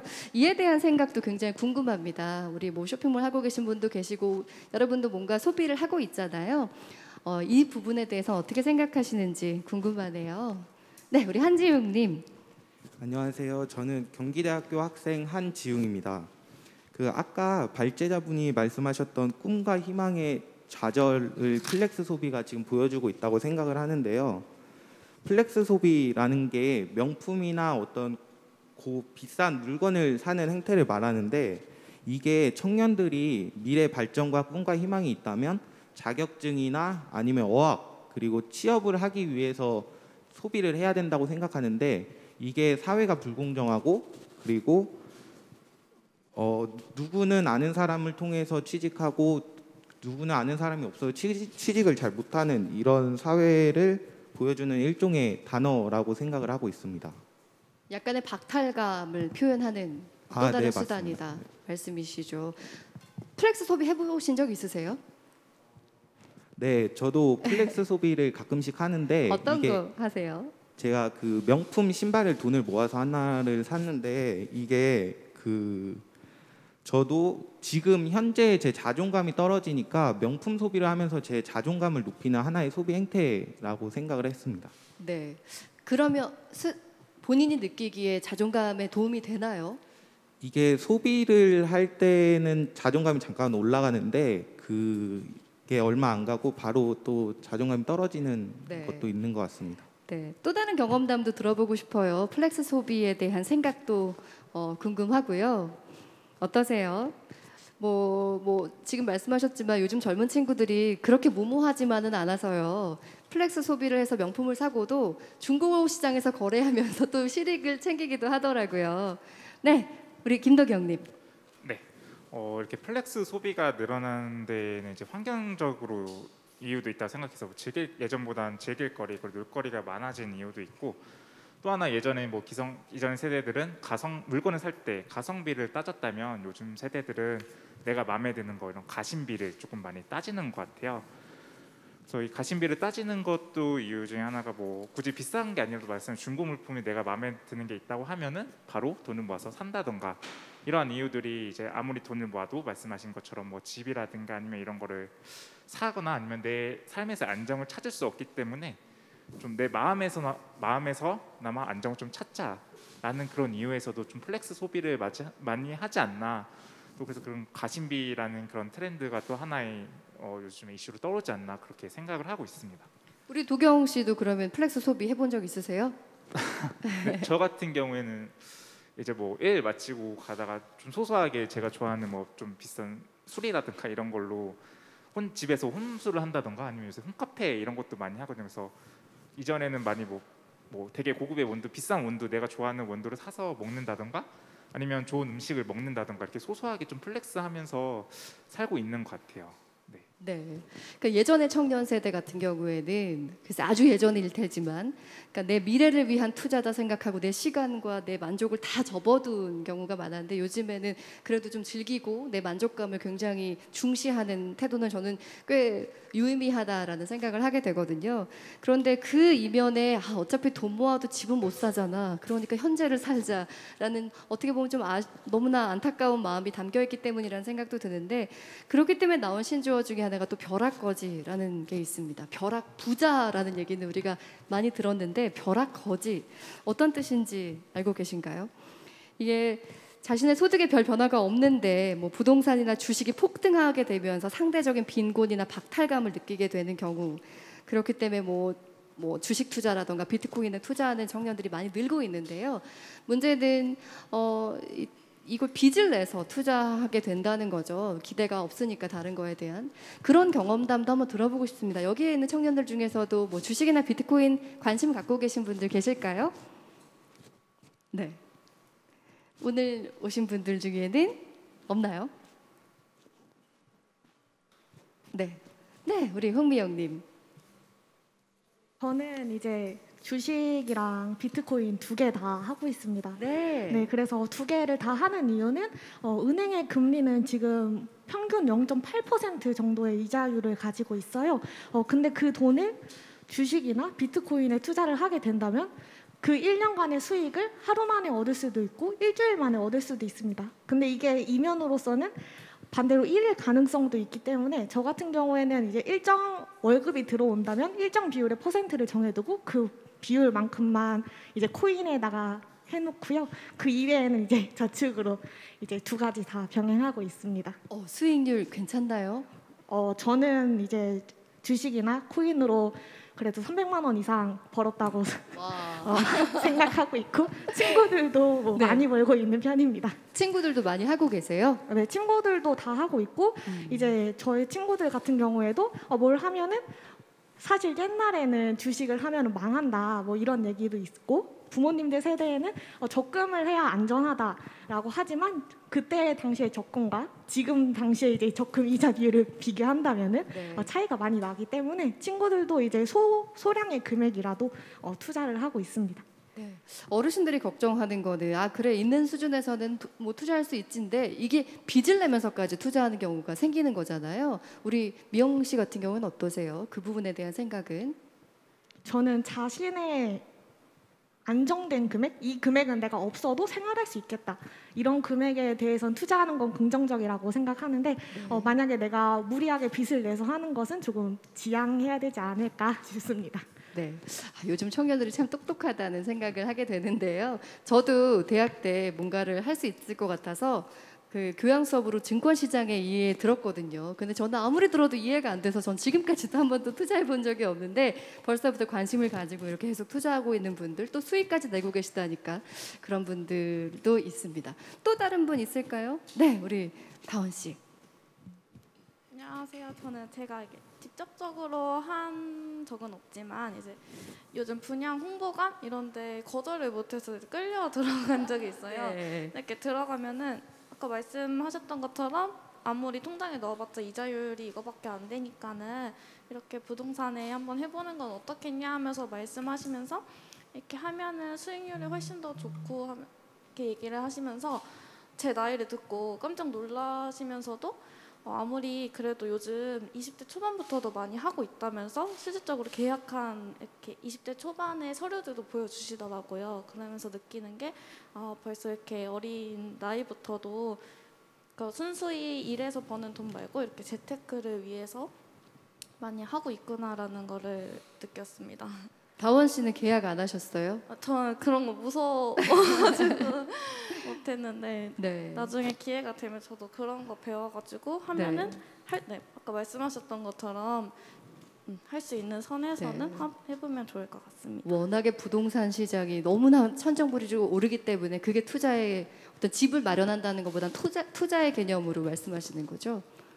네, 이제 본인이 어느 정도 투자를 하면은 이제 나라에서도 도와주고 지원 받아서 내 집 마련 가능하세요라고는 하는데 진짜 누구나 다 이렇게 안 되는 거 되는 거 끌어와서 이렇게 하고 싶게끔 만드는 요즘 그런 시장이 된 것 같습니다.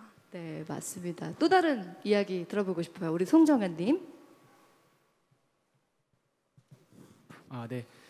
저는 그 큰 금액은 아닌데 좀 재밌는 투자를 한번 해본 경험이 있습니다. 그게 뭐냐면 놀면 뭐하니처럼 요즘에 메타버스라는 개념이 굉장히 유행을 하고 있잖아요. 네.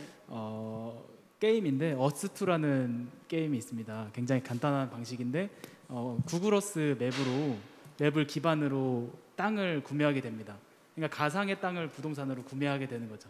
근데 그게 수요가 많은 땅이면 가격이 오르게 되더라고요. 현금을 넣고 사게 되는데 그걸 또 다시 현금을 받고 팔 수 있는 그런 게임이 있는데 그런 게임을 경험해 본 적이 있습니다. 그래서 어떻게 수익이 있었어요? 이렇습니다. 감당할 수 있을 정도였나요? 아, 네, 용돈으로 그냥 네. 재미삼아서 해본 거라 가지고. 네. 우리 정환님의 이야기 중에 메타버스에 대한 이야기도 나왔습니다. 뭐 실세계와 같은 사회경제 문화 활동의 3차원 가상 세계를 얘기하는 건데요. 우리 어른들에게는 어르신들 기성세대에게는 좀 어려운 개념인데 우리 젊은 친구들에게는 비대면이나 온라인이 워낙에 이제 익숙해졌다 보니까 이제 친숙한 개념이 됐을 것 같습니다. 아까 어세투라고 하셨어요? 네, 맞습니다. 그 말씀하시는데 바로 앞에 있는 우리 김호진 시의원께서 고개를 굉장히 격하게 끄덕이면서 나도 알지라는 그 표현을 해주셨는데 들어보셨어요? 그 예전에 기사에 어스투에 있는 집이 그 한 우리나라 돈 1, 2억 정도에 팔렸다는 얘기를 한번 제가 기사에 들은 적이 있어. 맞나요 혹시 그게? 예, 그래서 그런 걸 한번 들어본 적이 있어서 아까 말씀하셨던 가상 공간이 이제 현실 공간과 다를 바 없는 중요한 자산이 될 수도 있겠구나라고 한번 들은 적이 있습니다. 네, 가상 공간에 대한 이야기가 나오니까 빼놓을 수 없는 이야기들이 또 있죠. 메타버스에 대한 이야기도 그렇고요. 뭐 디지털 혁신에 대한 이야기도 마찬가지일 것 같습니다. 제가 최근에 심리학자 선생님을 만났는데 그분이 말씀하시기를 요즘 젊은 세대들에게 너는 성격이 어떠니? 라고 물으면요 오히려 되묻는다고 합니다. 온라인에서요, 오프라인에서요. 그만큼 온라인에서 사람들에게 보여지는 성격과 오프라인에서 또 온라인, 오프라인 성격이 다르다는 이야기인데요. 이 메타버스에 대한 이야기도 한번 나눠보고 싶어요. 저는 사실 굉장히 어려운 얘기거든요. 저한테는. 그런데 이렇게 청년층에게는 저도 청년이고 싶은데 어떤 느낌으로 다가올지 궁금합니다. 네, 우리 시장님은 메타버스에 대한 이야기 들어보셨나요? 예. 우리 마침 지난주에 우리 시 공무원 전체의 교육을 그 메타버스 전문가가 오셔서 강의를 했습니다. 그 이유 또한 지난번 2번의 청년 프리토킹이 있었다고 했죠. 그 중에 한 번을 그 디지털 사회 혁신에 걸맞는 우리 사회 교육이 필요하다 이런 제안이 있었어요. 그에 따라서 우리 시가 디지털 커머스 또 메타버스 이런 교육을 하는 그 전문 인력 양성 교육을 한 바 있는데 우리 시 공무원들도 알아야겠다 싶어서 바로 지난주에 전체 공무원에 대한 메타버스 교육을 한 바 있습니다. 네, 느끼신 점이 많으실 것 같아요. 사실 오늘 여기 청년들께서 자유롭게 이야기하시지만 그 안에서 많은 메시지나 힌트들을 우리는 캐치합니다. 그걸 갖고 이제 정책을 만들고 시민들과 청년들께 보다 바람직한 일들을 만드는 거죠. 여기에 이제 저 말고도 그 기조실장, 도시정책실장과 그리고 많은 관련되는 공무원들, 간부들이 나와서 경청하고 있습니다. 여러분께 도움이 되고자 하는 일들을 계속하는 거죠. 아까 그 공연계의 어려움, 미술계의 어려움 이런 말씀하셨잖아요. 그것 때문에 제가 지난해에도 제일 처음으로 전국 최초로 문화예술인들에게 대한 지원 사업들을 한 게 있어요. 어려워진 분들께 그 우리가 기본소득처럼 전체 그분들 대상자를 선별해서 지원을 해드리기도 하고 올해 지금 가급적 공연이 없는 것들을 최대한 시가 지원해서 소규모 공연을 다채롭게 하도록 지금 여러 가지 이전에 없었던 공연 지원 사업들을 지금 각 단체별로 구상하게 해서 지원하고 있어요.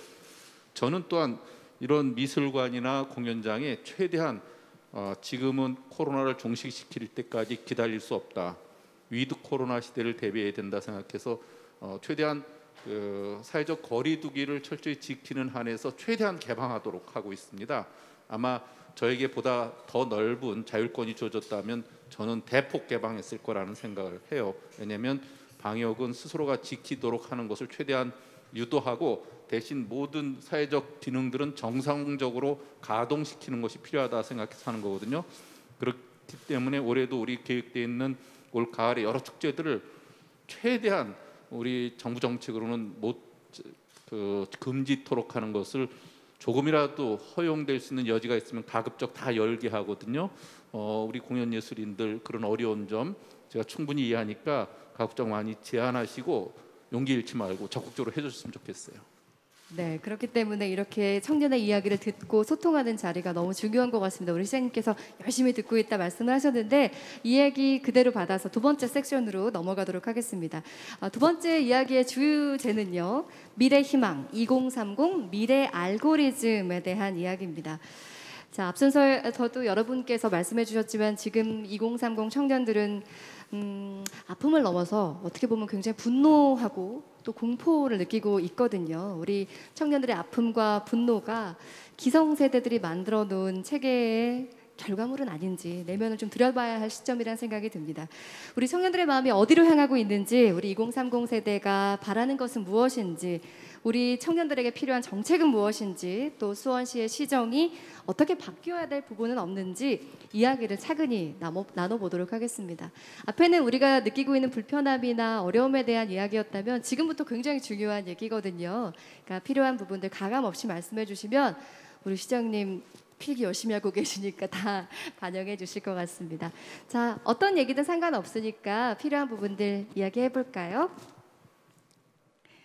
네, 미래 알고리즘. 네, 우리 한지웅님. 방금 시장님께서 예술 공연 관련해서 말씀을 해주셔가지고 이 부분에 대해서 저의 생각을 조금 말씀드리고 싶은데요. 그 음악이나 미술 관련해서는 미술관이나 아니면 음악장에서 들어야 된다는 관념이 조금 있습니다. 그래서 만약에 위드 코로나 시대에 그런 미술이나 예술 이런 부분을 거리에서 시민들도 쉽게 접할 수 있는 그런 환경이 조성되면 조금 더 그 예술인들에게 좀 길이 많이 열리지 않을까라는 생각을 해봅니다. 거리에서요? 아, 네. 네. 그러면은 뭐 비용이나 이런 것들도 고민을 해보셨나요? 사실 뭐 뉴욕이나 이런 데 가보면 사실 해외 여행만 가봐도 거리에서 굉장히 공연들 많이 해서 그게 참 보기가 좋더라고요.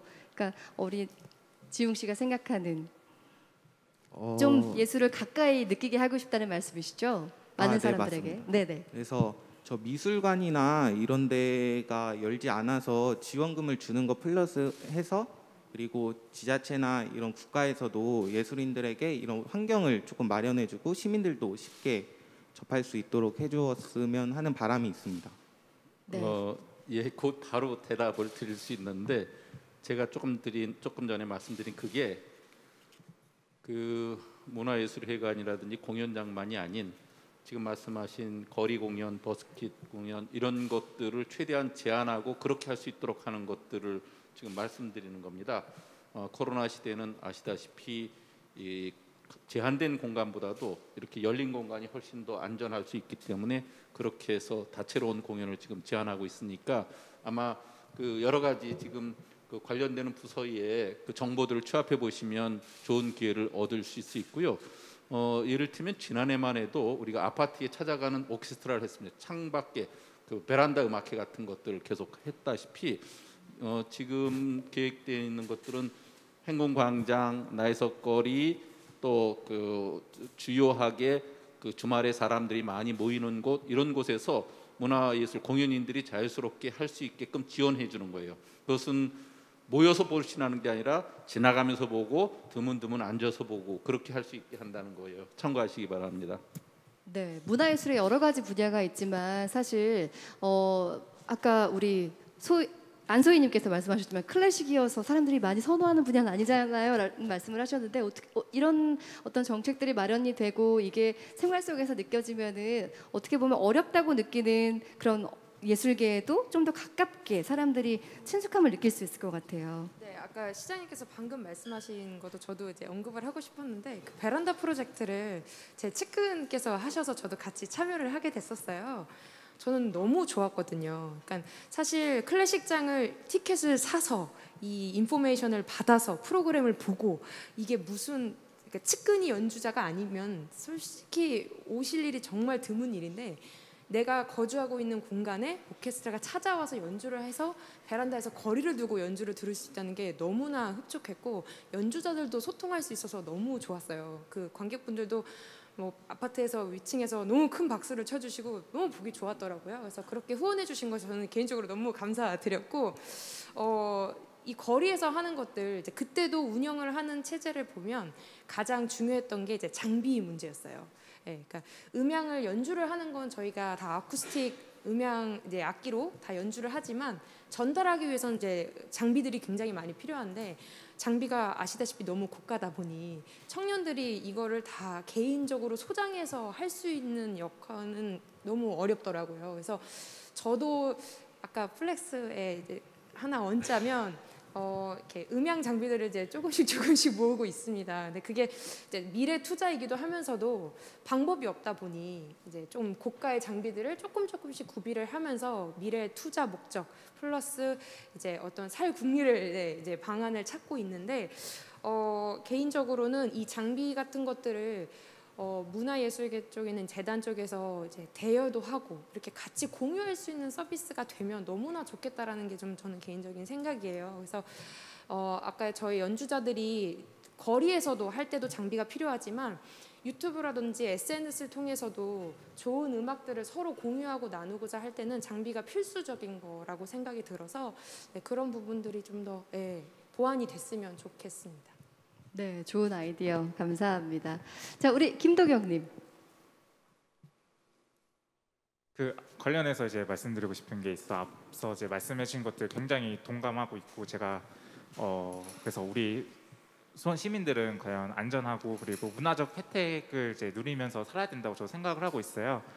제가 이제 영상을 조금 준비한 게 있는데 시간은 좀만 주신다면 혹시 지금 재생 한번 해봐도 될까요?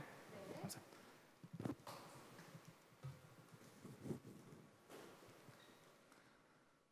네, 이거는 제가 이제 그 골목 같은 수원시의 한 골목이에요. 골목에서 저렇게 조그만 컨테이너를 갖다 놓고 이제 초등학생들이 이제 방과 후에 저렇게 작품들을 이제 전시해 둔 그런 캠페인을 진행을 했었는데요. 네, 영상을 한번.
가족끼리 산책하면서 놀 수 있을 것 같아요.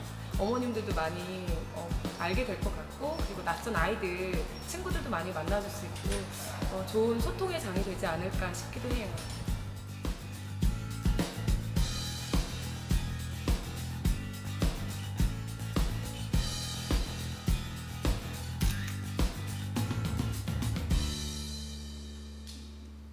네, 제가 이 영상을 네, 박수 한번 보내주시죠.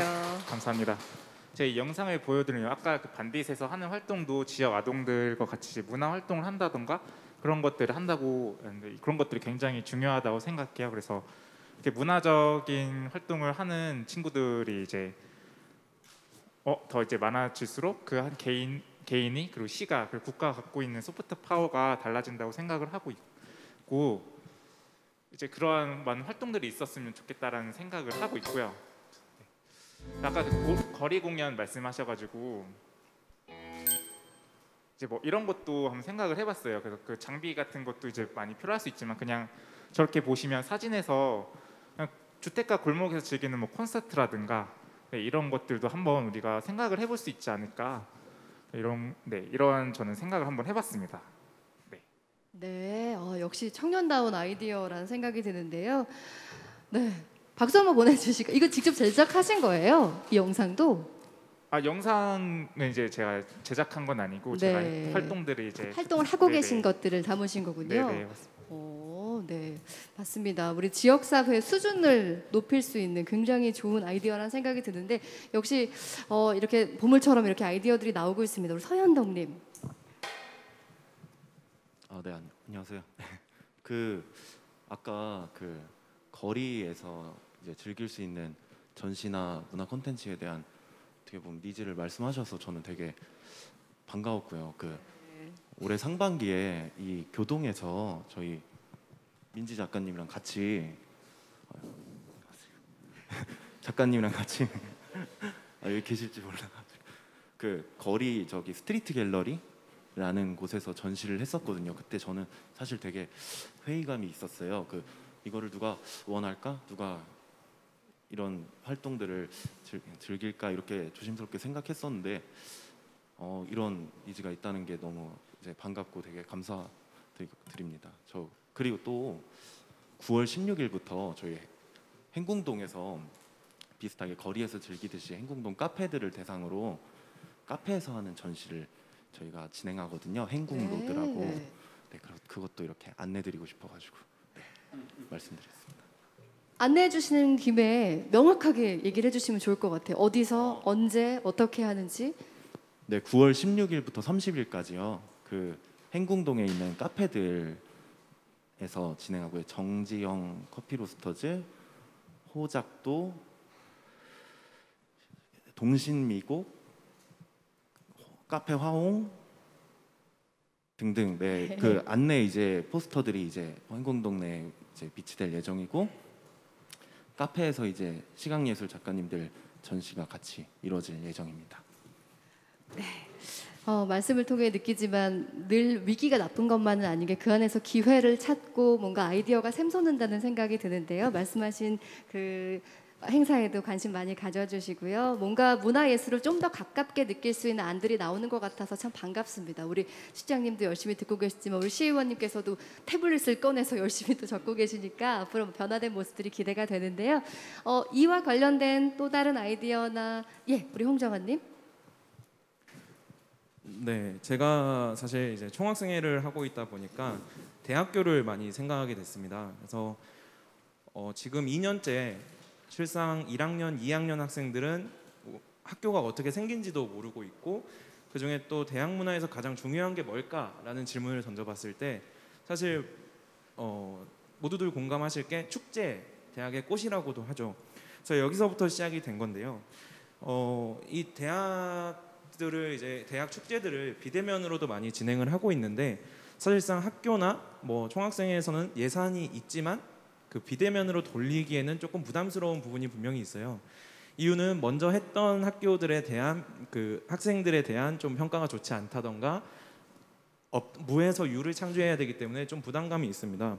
그래서 곰곰이 이제 생각을 해보다가 그래, 우리 학교도 중요하지만 학교 간에 우리 수원 관내는 대학교가 많다 보니까 학교 간에 교류할 수 있는 건 또 뭐가 있을까라고 생각을 해봤습니다. 그래서 아까 이제 2부에서 말씀 잠깐 나왔는데요. 메타버스를 활용한 축제를 진행을 해서 우리 관내 안에 있는 대학생들 간에 교류를 하면 어떨까? 사실 이걸 대학이 주체가서 진행을 하게 되는 경우 사실 어려움이 좀 많이 있을 것 같아요. 예산적인 부분, 속히 말하면 누가 총대를 맬 것인지 이런 부분이 좀 있어서 수원시가 주관하는 수원시 관내 대학들 간의 메타버스를 활용한 교류의 장을 좀 형성하면 어떨까? 그리고 내가 경기대학교지만 아주대학교를 잠깐 가볼 수 있고 아주대학교 학생이 경기대학교로 올 수 있고 이런 식의 좀 교류 활동이 좀 장려되면 어떨까 하는 생각이 좀 들었습니다. 네, 감사합니다. 네, 이와 관련된 시장님의 이야기도 들어볼까요? 예, 오늘 보니까 경기대에서 홍정환 회장님, 또 한지용 학생, 또 아까 보니까 송정환 학생회장도 있는데 수원여대의 김민아 학생부회장도 있네요. 예, 어떻게 받아볼 만해요? 한번 얘기 들어보고 그럼 제가 답변. 네. 네, 우리 수원여대 부총학생회장인 김민아 학생. 네, 이런 제안을 어떻게 느껴지세요? 말씀하시면 됩니다. 네, 켜져 있습니다. 저희도 이번 학기 초에 2월 달에 기획사 미팅을 하러 다녔어요. 근데 기획사 미팅에서도 어떻게 보면은 그런 모양새를 잡을 수가 없더라고요. 머릿속에 그려지는 형태들이 없어서 작년 같은 경우에도 비대면 행사를 진행하려고 했다가 이제 학우분들의 많은 반발과 그런 걸로 인해서 진행을 못했거든요. 그래서 저희가 이렇게 유명한 업체가 있는 것도 아니고 경험이 한 번도 없는 입장에서 비대면 행사를 진행하기엔 어려움이 있고, 그리고 축제하면은 연예인을 불러야 되잖아요. 연예인 한 명 부르는데 금액이 5천만 원, 최소 5천만 원인데 우리가 내는 총 학생의 비가 그 연예인 한 명 부르는 게 그 하루에 다 써버리는 거잖아요. 그래서 너무 이렇게 안타까운 현실이고, 방금 말씀하신 대로 메타버스라는 그런 취지가 정말 좋은 거잖아요. 하지만 이제 대학에서 진행하기에는, 대학 개인에서 진행하기에는 퀄리티의 문제도 있는 거고, 그래서 말씀하신 대로 수원시에서 총대를 매서 좀 이렇게 아이디어를 많이 주고받으면은 학생들이 참여하기에도 좋고 저희도 아이디어를 내기에 좋을 거라고 생각합니다. 예, 총대를 매면 된다 이거죠. 알았어요. 사실은 저는 이런 이야기를 기다립니다. 지금 그 실제 대면에서 교류하기 어렵고 또 지금 너무나 가슴 아픈 얘기가 우리 대학 1, 2학년 학생들은 아직 대학도 제대로 가보지 못하고 학생들과 대학 생활을 즐기지 못했다는 이런 이야기 들으면 너무 미안합니다. 그런 가운데 우리 수원 지역 관내 우리 학생 대표들이 모여서 그런 제안을 좀 해주면 좋을 것 같고요. 물론 제가 충분하게 느낄 만큼 지원해 드릴게요. 왜냐하면 지금 제대로 되는 사업을 못해서 예산도 써야 돼요. 그런데 이것은 쓸수록 사회의 그 경제로서는 선순환되는 거거든요. 그러니까 오늘 이렇게 좋은 기회 만든 거에 그런 거 하나라도 성과로 만들었으면 좋겠어요. 네. 예산을 써야 돼요. 이 얘기가 어찌나 든든하게 느껴지는지 오늘 많은 요구들 해주시고 또 함께 얘기 나눠봤으면 좋을 것 같습니다. 이와 관련된 이야기 추가로 해주실 분 계신가요? 이수연님. 네. 제가 공공 일자리 덕분에 지금 다문화 가족 지원센터에서 일하고 있고요. 이제 저도 수원시에서 수원 시민이다 보니까 똑같은 결혼 이민자 엄마들 이제 일자리를 이렇게 막 한국 사람처럼 일도 할 수 있는 능력 가지고 있거든요. 근데 일자리가 너무나 부족하고 이제 수원시장님이 이제 저희 결혼 이민자 기회해 주시면 감사하겠습니다. 그리고 저희도 이제 능력하고 이렇게 일돼서 뭐 가정에서도 자랑스러운 엄마 뭐 그렇게 하고 싶었는데 일자리 너무 부족하고 보여주는 기회 없어서 저도 좀 있으면 기간이 끝나요. 그래서 저희 결혼 이민자 그리고 다문화 가족 일자리를 더 많이 확대해 주시면 감사하겠습니다. 네, 감사합니다. 네, 이와 관련된 얘기도 시장님께서 뭐 추가로 해주실 말씀이 있으실까요? 예, 지금 오늘 이 자리에는 그 베트남에서 오신 이수연님 다문화 가족 지원센터에 지금 근무하고 계시고요. 그리고 필리핀에서 오신 간 유니스 3년 되셨다고 그랬는데 글로벌 청소년 드림센터에 근무하고 계십니다. 그러니까 다문화인들을 지원하는 수원시 기관에 지금 근무하고 계신 겁니다. 그런데 아마 이제 그 대부분이 그 계약 형태가 불안정할 수 있다는 것과 또 특히 결혼 이민자인 경우에 그 느끼는 아픔과 어려움도 말씀하셨습니다. 제가 이 자리에서 구체적으로 말씀드리긴 어렵지만 지금 그런 내용과 어려움에 대해서 별도로 저희가 좀 살펴보도록 그렇게 하겠다는 말씀 드립니다. 그리고 이제 저 지역 활동가 일하고 있는데 기간이 너무 3개월, 그러니까 상반기, 하반기 이렇게 나눠져 있는데 그게 조금은 기간이 더 늘어주시면 너무 감사합니다. 왜냐하면 이제 끝나면 저희는 이제 어떻게 해야 되지? 아니면 뭐 선택티 일자리가 구하기가 어려워요. 그렇게 막 지원해 주시면 너무 저희 다문화 가족 너무 감사합니다.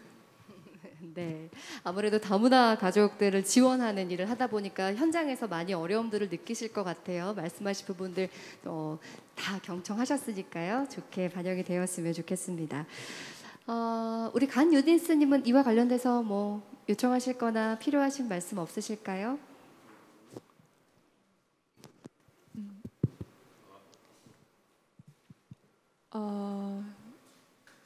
특별히 요청할 거는 별로 없는 것 같아요. 유학생이기도 하잖아요. 네. 뭐 수원에서는 뭐 사람들은 아주 친절하셔서 네. 그냥 네, 그러면 지금 말씀하신 부분, 네, 더 하실 말씀이 있으시면 하시고 부담스러우시면은 괜찮습니다.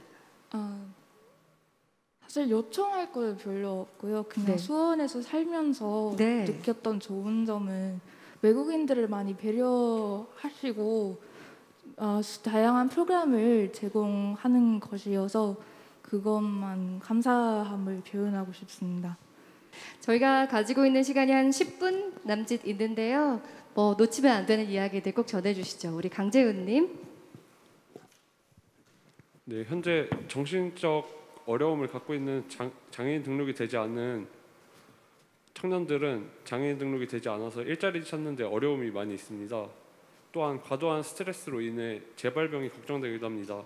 시장님께 간곡히 요청드립니다. 저희와 같은 장애인 등록이 되지 않는 정신적 어려움을 가지고 있는 청년들을 위해서 일자리 정책을 마련해 주시면 감사하겠습니다. 네, 조금 전에도 말씀하셨지만 정신적으로 조금 어려움을 겪었다, 치료 중이다라는 말씀을 하셨는데 어떤 구체적으로 말씀해 주시면 좋을 것 같아요. 어떤 도움들이 필요하신지. 장애인 등록이 되지 않아서 어떻게 받을 수 있는 혜택들이 조금 없고, 그렇죠? 일자리 교육 과정과 서비스 제공 응대법 같은 것을 배웠으면 좋겠고, 네. 교육과 관련된 취업과 관련된 교육을 좀 더 신경 써주시면 좋겠다라는 말씀이시죠? 그리고 일자리도 많이 늘어났으면 좋겠습니다. 네, 뭐 지원하거나 조금 뭔가 할 때 어려움을 느끼셨나요? 그러니까 아무래도 사회적인 편견이 맞설 수밖에 없으니까요. 네, 사회적인 편견과 또 지속적으로 일을 할 수 있는 조건이 좀 마련됐으면 좋겠습니다. 네, 우리 사회가 소외된 분들, 좀 도움이 필요한 분들, 어려움을 겪고 계신 분들에 대한 배려를 많이 하고 있음에도 불구하고 눈에 드러나지 않기 때문에 미처 파악하지 못하는 것도 분명히 있을 것 같습니다. 우리 재훈 씨께서 말씀하셨지만 우리 정신적인 어떤 장애를 겪고 있는 또 치료받고 있는 분들을 위한 취업 정책들, 아니면 교육 정책도 필요할 거라는 생각이 듭니다. 그리고 우리 다원 씨, 네. 저는 지금 동대문에서 옷을 사와가지고 이제 판매하고 있는 동시에 제가 예전부터 만들고 싶었던 옷을 자체 제작을 진행하고 있어요. 근데 이제 이게 상품이 나오면 또 홍보하여서 판매가 이루어지도록 해야 되는데 제 온라인 쇼핑몰의 한계는 직접 볼 수도 없고 만져볼 수도 없고 입어볼 수도 없다는 점인데요. 그리고 또 이러한 한계와 더불어서 인지도도, 그러니까 신규 창업자 같은 경우는 인지도도 너무 낮고, 그 다음에 영세해가지고 저뿐만이 아니라 의류뿐만이 아니라 뭐 다양한 상품들을 판매를 하는 신규 창업자들을 위해서 수원시에서 이제 공식적으로 이곳에 가면은 신규 창업자들의 상품을 만나볼 수 있어요 하고 무료 대여나 혹은 소정의 금액을 받고라도 대여를 해줘가지고 신규 창업자들의 상품을 조금 더 홍보할 수 있고, 그다음에 이제 뽐낼 수 있고 자신의 역량을 조금 더 키워갈 수 있고 그 사람이 판매하는 브랜드를 조금 더 키워갈 수 있는 자리가 마련되었으면 좋겠습니다. 뭔가 온라인이 요즘은 답이다라는 얘기를 참 많이 하죠. 그렇기 때문에 너무나 역설적으로 많은 사람들이 뛰어들고 있는 시장이 또 온라인 시장이기도 한데 그렇기 때문에 경쟁도 더 심해질 거고 홍보하거나 뭔가 판매하는 데 있어 더 많은 지원이 필요할 거라는 말씀이십니다. 그렇죠? 이제 온라인으로도 판매가 이루어지지만 이제 네. 오프라인으로도 사람들과 소통할 수 있는 기회가 필요한데 개인적으로 쇼룸을 대여하고 나면 그 비용 또한 부담이 신규 창업자들한테는 부담이 되기 때문에 이런 것을 수원시에서 공식적으로 신규 창업자들의 상품을 이렇게 보여줄 수 있는 그런 공간이 있었으면 좋겠습니다. 이 부분에 대한 이야기 하실 수 있을 게 있을까요? 사실 청년 창업에 대한 지원들은 수원시에서도 많이 이루어지고 있죠. 예, 사실은 오늘 저는 이제 경청자로서 시장과의 대화라기보다 이제 청년들 간에 여러분들이 겪고 있는 어려움을 충분히 좀 제안하고 또 공감하고 공유할 수 있었으면 좋겠다는 취지로 한 거기 때문에 제가 하나하나 답변 드리는 것은 적절치 않을 것 같았어요. 근데 어쨌든 얘기 나온 것에 대해서는 몇 가지라도 우선 말씀을 드리면, 우선 우리 시는 기초자치단체 시군구 중에 전국에 제일 큰 도시입니다. 인구가 125만으로 내년 1월부터는 특례시가 된다는 거 잘 아시죠? 그러니까 울산광역시보다도 큰 도시인데 기초자치단체로 있어서 어려움이 컸고 그것을 내년 초부터는 특례시라는 이름으로 해결할 수 있게 됐는데 다 해결하진 못하더라도 일부라도 해결하게 될 거예요. 그리고 또한 그 다문화 가족의 얘기도 전국적으로 가장 많은 다문화 인구가 사는 데가 우리 바로 옆에 있는 안산이고요. 우리가 두 번째, 세 번째 정도 됩니다. 우리 시 안에도 6만 가까운 다문화 가족이 지금 거주하고 있고 생활하고 있습니다. 그런 가운데 차별 없는 그 지원을 하기 위해서 나름대로 애를 쓰지만 통계에 잡히지 않는 부분이 너무 많아요. 그러니까 실제로는 그보다 훨씬 더 많이 살고 더 큰 어려움을 겪을 거라고 생각됩니다. 그런 어려움 중에 하나가 좀 전에 그 우리 강재원 씨도 얘기했지만 등록되지 않은 장애인에 대한 지원 정책, 꼭 필요한 얘기 같은데 시로서는 행정하기가 참 어려운 정책이 돼버려요. 왜냐하면 근거나 데이터를 확보하기가 어려운 것들이 되는 거예요. 그런데도 불구하고 우리 시가 휴먼시티를 지향한다 그러면 그렇게 계량화되지 않고 뭔가 등록되지 않아도 나타날 수 있는 어려움을 어떻게 해결할 것인가 하는 거예요. 또 조금 전에 장애인 또 사회복지 기관들 말씀을 하셨는데 사실은 그 우리 시는 민간 영역에서 민관 협업으로 사회복지 기관들에 대한 협업 체계가 가장 잘 되는 도시 중에 하나고, 그리고 전체 시에 관여되어 있는 사회복지 기관은 급여나 복지 체계를 통일시킨다고 하는데도 불구하고 현장에서는 우리도 잘 헤아리지 못하는 그런 문제가 또 있다는 것을 또 알게 돼요. 그러니까 그 사이에 또 어떤 부분이 그렇게 부족하게 됐는지를 또 한번 저희는 점검하게 된다고요. 어쨌든 이것은 끊임없이 진화되고 또 그런 사각지대가 없도록 하는 것에 행정적인 뒷받침이 끊임없이 되어야 될 겁니다. 아까 영상을 보여줬던 것 중에 아동학대 얘기가 있었어요. 사실은 전 오늘도 해당되는 부서로부터 아동학대에 대한 우리 시 공무원들의 배치와 또 긴급보호시설 같은 것을 어떻게 확충하는가 이런 문제를 논의하고 왔어요. 지난주에 개인적으로 휴가를 쓸 때 그 정인이 묘소를 아내하고 가서 너무 속상했던 기억들을 갖고 있거든요. 이제 어쨌든 그런 일들이 끊임없이 새로운 사회 속에서 드러나는 일들이에요. 그 중에 지금 여러분들이 오늘 얘기한 것처럼 청년들과 관련돼서 사회적으로 느끼는 좌절감이 너무 커졌어요. 그런데 그것을 지금 우리의 시각으로는 참 이해하기 어려운 부분인데 사회 현상으로 분명히 자리 잡고 있어요. 그래서 그것을 우리가 사회 현상의 일환으로 받아들이고 어떻게 그 바람직하게 그 문제를 해결할 수 있는 통로를 찾는가 하는 것들이 우리의 과제예요. 오늘 보시면 2030 세대들이 갖고 있는 취업 준비, 또 사회초년생, 또 여기는 오늘 구체적으로 나오지 않았지만 내 집 마련을 위해서 정말 어려움을 겪는 기약 없는 신혼부부, 또 일과 육아 이 양립하기 위한 그 초보 엄마들, 아기 엄마들의 어려움 한두 가지가 아니거든요. 어쨌든 그렇더라도 그 어려움은 우리가 포기하지 말고 끊임없이 문제 해결을 해나가도록 하는 것이 필요하다. 그래서 여러분들이 하나하나 주시는 구체적인 내용들은 저희한테는 굉장히 소중한 이야기가 된다 말씀드리고, 그 대신 청년들이 꼭 아셔야 될 것들은 절대 포기하지 말자. 그리고 우리 사회는 전체를 향해서 가긴 하지만 청년들의 그러한 현실에 대해서 결코 외면하지 않을 거라는 희망을 결코 놓지 말자. 그런 말씀을 드리고 싶습니다. 그 정책은 좋은 의도를 갖고 했다고 해도 현장에서는 그렇게 반드시 좋은 결과로 매듭지지 않는 경우가 참 많아요. 그렇더라도 그것은 궁극적으로 우리 사회의 한 단면에서 있었지만 그것을 개선시키려는 노력은 결코 멈출 수 없는 거다 하는 것 같고, 한두 번의 도전, 어려움을 겪지만 그것으로 중단하지 않기를 바란다는 말씀을 드립니다. 예. 네, 고맙습니다. 자, 소통이라는 것이 그래서 중요하죠. 모르는 것을 알게 하고, 알게 했으니 고민하게 하고, 고민했으니 변화하게 만드는 건데요. 오늘 그렇기 때문에 청년의 마음을 듣는 이 시간이 굉장히 의미 있지 않나 생각이 듭니다. 청년의 청이 푸를 청이잖아요. 근데 제가 청년이던 시절, 그러니까 20살 뭐 초반이었던 것 같아요.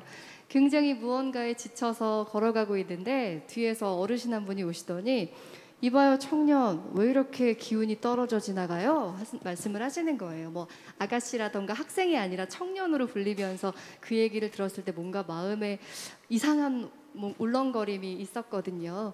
우리의 사회가 암울하다 하여 푸를 얻어야 하는 청년이 어둡고 또 뿌연 세상을 살아갈 수는 없는 겁니다. 우리 시장님도 말씀하셨지만 포기하지 않고 이 시간 소통하는 시간을 통해서 뭔가 해결을 찾을 수 있었으면 좋겠다는 생각이 듭니다.